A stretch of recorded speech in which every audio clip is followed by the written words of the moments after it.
ito. Oh. EDP.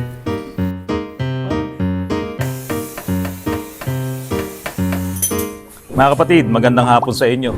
Tignan nyo yung unit na nandito sa likod ko. Yung steel bumper niyan, hindi po ako gumawa niyan. May dumating pa akong bisita si Sir Billy. Ito kasi yung aming bagong project.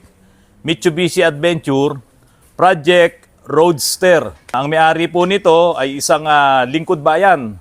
Ngayon, bagong-bago to puti nga ang plaka nito Kaya lang gusto niya nga makapaglingkod kahit na sa panahon ng tag-ulan, sa panahon ng pagbaha. Gusto niya makapaglingkod sa mga kababayan natin. Kaya ito pong Mitsubishi Adventure na to, i-convert ko po ito ng 4x2. Double wishbone po ito At pinalitan ko na po lahat yung mga suspension yan. Yan mga kapatid. Ang Mitsubishi Adventure po kasi mga kapatid, 5 holes or 5 stud. Pero ito po, itong wheel hub na yan, kung makikita nyo, yan po ay 6 na. So ito po ay pinalitan ko na ng 6 studs para po mas matibay. Kasi po yung likod nito, pinalitan ko na po ng Pajero. So ito po, double wishbone. Lahat po ng pyesa nito ay bago. Mula dyan sa ball joint, sa upper ball joint, lower ball joints, pati yung mga shock absorbers nito, ayan, Monroe po yan, Monroe shocks po yan, made in USA. Ang caliper niya, lahat ng brake pads po nito, bago din. Ayan, makikita nyo po, ang kakapal, Bago yan. At pati yung kanyang mga arm shafting. Ayan, suspension arm shafting, bago po lahat yan. Upper, lower. Ito po ay gumagamit ng metal bushing. So, ganyan po yung build nitong 4x2 na ginagawa namin. Kung mapapansin nyo mga kapatid, ito talagang sobrang tibay. Heavy duty po yan. Yung buong suspension po na yan, wala na ho kaming ginalaw dyan. Hindi namin minodify yan. Yung buong suspension assembly na yan, ipinatong na lang halos namin itong chassis nitong Adventure, mga kapatid. At yung ating Engineer Tolits, kumusta ka na dyan? Ayan. Malapit na po ito, siguro mga 1 linggo pa. Tapos na to kasi yung likod naman okay na. Nakaano po ito, LSD, Limited Slip Differential, 4.8 ratio. Yung bumper po na to, ayusin ko po yan. Papalitan natin ng disenyo. Alisin ko po itong hawakan na to. Alisin. Hindi po kasi ako gumawa nito pero i-modify na lang din natin.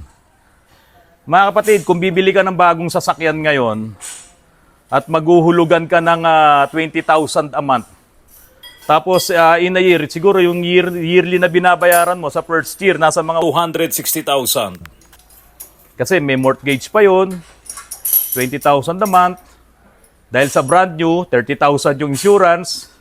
So taon-taon yun, nababawasan lang ng 10,000 yun pero ito mga kapatid, kung meron kang mga ganitong sasakyan, ipamodify mo, mag-enjoy ka, halos wala kang gastos taon-taon. Yun nga lang mga kapatid, tingnan nyo po yung mga nasa paligid ko ngayon. Itong nasa likod ko, RAV4, siraang automatic transmission. Dumating na yung rebuilding kit ko dito sa transmission nitong RAV4. Ayan, nakapatong na sa kanya. So dito po sa Autoruns, hindi po ako talaga pumapayag na yung lipat naman loob o kaya mangangahoy tayo ng mga pyesa pagdating sa transmission. Kasi po unang-una mga kapatid, kapag bumakjab, ako po yung lugi. Kasi babayaran ko pa rin yung pasok ng mekaniko, trabaho ng mekaniko, at ang pinakamabigat po doon, yung masisira tayo sa customer. Kaya ayan po, tignan nyo. Yan. Maraming pyesa tong RAV4 na to. Pati po dito sa rebuilding kit niya, dami. Ano nga ito, Kunat? Molded piston. Molded piston. So ayan, kompleto. So ito naman yung mga seal kit. Ayan, sobrang dami. Kaya po mga kapatid, dito sa Autoruns, kahit mahal, kahit na medyo na-delay yung aming order, at least dumating. Si Engineer Tolits, may ilalagay siya rito. Ano ba ilalagay mo dito? Sukat ko na yung gulong, sir. Susukat mo yung gulong. Kakabit. Anong size to? 33. 33. Sige nga, sukat mo na nga para makita natin. Doon may Chevrolet. Siraang automatic transmission. At ito pong nasa ibabaw na to, sira din ng automatic transmission. Isuzu Crosswind. Pati po yung Fortuner na yon. Sira din po ang automatic transmission. Ayun, yung Verde na yon, Saka ito, sira rin po ang mga transmission. Ito nga po panlaban na to mga pangharabas na to Pero bumibigay pa yung transmission. What more yung mga bago ngayon? Yung mga bagong sasakyan ngayon, para masunod nila yung fuel efficiency nila, yung fuel economy nila, pinagagaan nila yung kanilang mga sasakyan, pati yung body, pati yung mga bakal na ginagamit. Kaya yung mga bagong sasakyan ngayon, sabi po sa mga reviews, doon po sa CVT, kaya lang yan tumagal doon sa pinaka-reliable na trabaho niya, 100,000 miles. 160,000 kilometers. Equivalent to siguro mga 10 years. So pagdating pala ng 10 years, kung buhay pa tong shop na to, puro CVT transmission na yung tanggap namin. Ang daling masira. Kaya kung meron kayong mga ganitong sasakyan, bakit pa kayo bibili ng mga sasakyan na modelo ngayon na ang dali namang masira? Di ba? Kung may pambili, bumili. Pero kung meron kayong mga sasakyan na ganito na for keeps, ipagawa nyo po. Magagamit nyo sa maraming pagkakataon at mapapakinabangan nyo pa po ang inyong sasakyan. Dito po sa Autorans, wala po kami tinatanggihan. Kahit po yung mga ganitong sasakyan, pangmasa, at sabihin nyo na pang medyo kaunti lang ang budget, hindi po namin tinatanggihan yan. Mas masaya po kaming gumagawa ng mga ganitong sasakyan kasi alam namin talaga nakakatulong po kami sa kanila. Pero ito naman, body lift to, patataasin, kasi alam nyo, kahit dito sa Antipolo, kahit mataas po yung lugar na to, yung pagbaba mo sa Antipolo, yun ang binabaha. So kahapon, umulan lang ng kaunti, may mga bahang lugar na dyan sa Taytay, sa Cainta, sa Marikina. Ito naman pong isang ginagawa naman namin na to, nakasabit na lang yung shock absorber. Tapos, halos mapuputol na rin yung kanyang molye. Ayan. Bulok na bulok po. Pati yung chassis niya. Yan, tignan yung mga molye, mga kapatid. Ito po kasi ay nakatira sa malapit sa dagat. Ngayon, mga kapatid, alam nyo naman na minsan kahit nasabihin mong may pera ka ayaw mong bitawan yung mga bagay na napamahal sa'yo. Kaya ito po ay ipinabubuo pa rin ng may-ari. At papalitan po ang lahat ng kanyang mga nasirang pyesa, yung mga nabulok. Yan, tignan nyo naman itong mga kalawang na yan, mga kapatid. At ito na po lahat ang mga pyesa niya. Ayan. Lahat po ng nabulok, suspension arm, upper, lower. Ayan, kinakabit na po ni Supervisor Junjun. Ayan.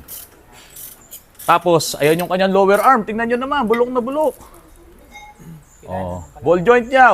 May laban ba kayo dyan? Mga kapatid, yung mga ibinablogs ko po, yung mga bagong mga sasakyan ngayon, nalulungkot ako. Kasi, bakit ganun? Ang dadaling masira. Ayan, tulad nitong nasa likod ko.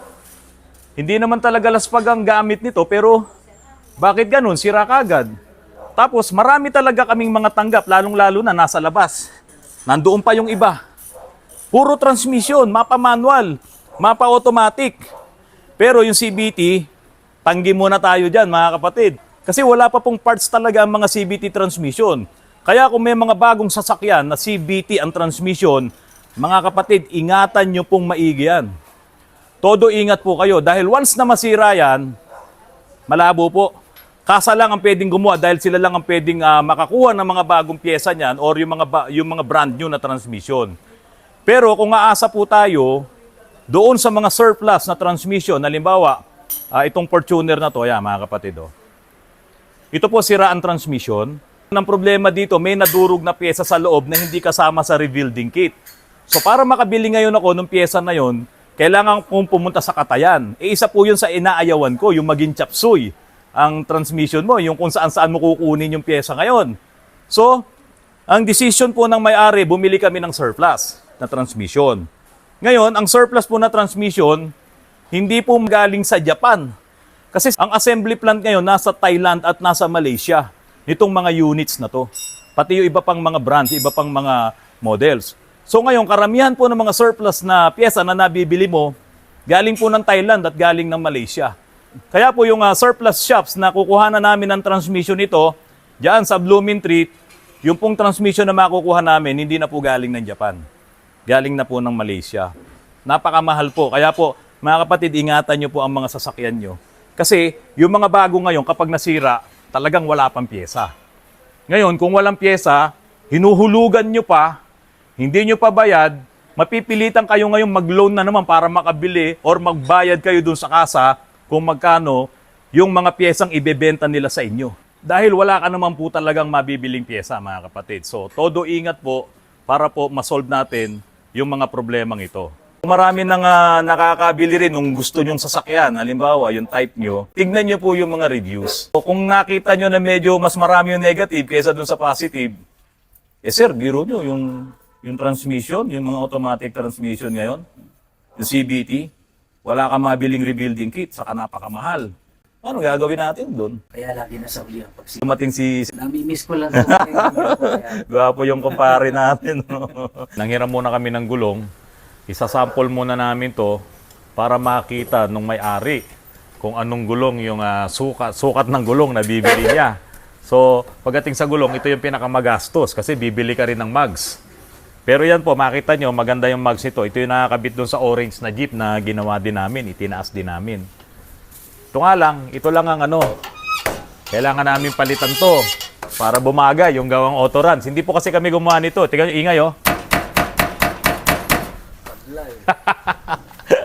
So, ayusin po namin yan. Wag po kayong mag-alala. Ayusin namin yan.